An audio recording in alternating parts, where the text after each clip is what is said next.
আত্মত্যাগ, এই যে শহীদ হওয়া, এই চেতনাটাকে আমাদের সবসময় ধারণ করতে হবে।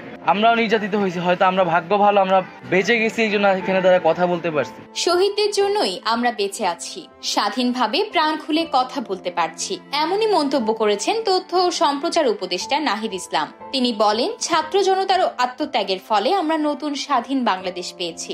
বুধবার রাজধানীর মিরপুরের পাইকপাড়ার ছাত্র জনতার অভ্যুত্থানে শহীদ কলেজ ছাত্র আহনাফের বাসায় তার পরিবারের সঙ্গে সাক্ষাৎকারে তিনি এই কথা বলেন। তথ্য ও সম্প্রচার উপদেষ্টা বলেন, গণ অভ্যুত্থানের সময় ছাত্ররা যেভাবে রাস্তায় নেমে এসেছিল, তাদের আত্মত্যাগের ফলে আজ আমরা নতুন স্বাধীন বাংলাদেশ পেয়েছি। খুব শীঘ্রই সব শহীদ পরিবারের সদস্যদের নিয়ে একটি স্মরণ সভা করা হবে, সেখানে আপনাদের উপস্থিতি কামনা করছি।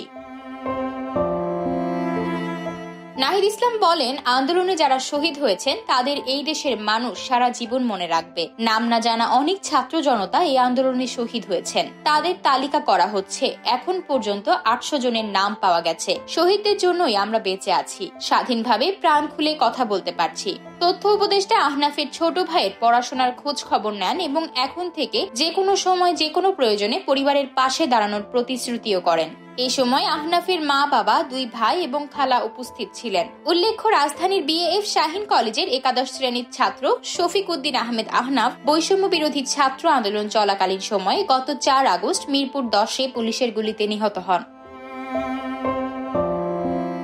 আতকিয়া মাইমুনা, বার্তা 24।